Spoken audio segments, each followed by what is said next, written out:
politik banget nih, Pram. Lu memang pernah nggak sih ditawarin untuk masuk ke partai politik gitu? Setelah rame-rame ini, Oh, enggak, maksudnya? kalau setelah rame-rame ini enggak.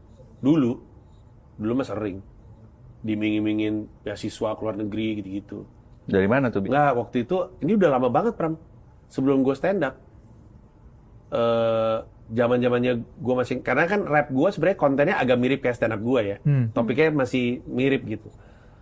Waktu itu, pada satu periode yang sama, hampir semua partai itu ngubungin gue, nawarin beasiswa. Ternyata belakangan gue tahu si Komisi 10 pada saat itu punya leadership program. Oh, dari Iya. tahu. Di mana lu si setiap, nggak tahu siap anggota DPR atau mungkin setiap partai, gue nggak tahu gimana pembagiannya, itu bisa ngasih beasiswa sama calon pemimpin bangsa. Ada kuotanya mereka sih. Iya, tapi abis itu afiliasinya harus ke partai tersebut gitu, kayak lu mau.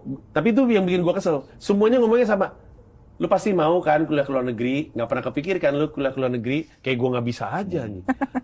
Terus bilang, tapi nanti kalau kuliah ke luar negeri harus setianya sama partai kami. Dalam hati, ntar gue keluar negeri nggak pakai duit lu. Akhirnya gue tolak-tolakin. Kejadian juga. Terbukti. Lu juga menyinggung soal komunikasi publik Prabowo atau pemerintahan Prabowo yang jelek ya. Iya jelek kalau kata gue mah. Tapi sebenarnya ini gak sih, kita jadi hiburan gak sih ketika lu ngelihat komunikasi publik yang semacam itu gitu ya, dengan segala macam lah, begitu banyak ya kan, mulai dari zamannya dia dulu kepala babi dimasak aja dan segala macamnya sampai sekarang masih berlanjut. Iya.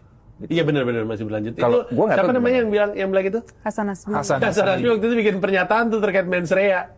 Yang dibilang itu kan membuktikan ekonomi Indonesia bagus. Ya kan dia ngomong gitu kan. Gue lihat. Iya, enggak, itu membuktikan gue yang jago.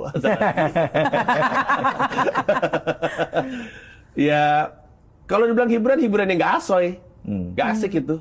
Iya, bete lah. Iya. Tapi ya sebagai pelawak, peran gue yang ngetawain.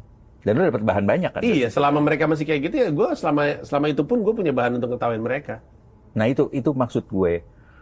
Lu nggak bisa ngapa-ngapain juga kan dalam kondisi sekarang ini. Paling lu hanya bisa mengkritik dan segala macam. Tapi mereka tidak pernah berhenti memberikan bahan buat kita semua. Iya. Untuk mencela mereka, untuk menertawakan mereka gitu. Iya, itu yang bikin gue sebel.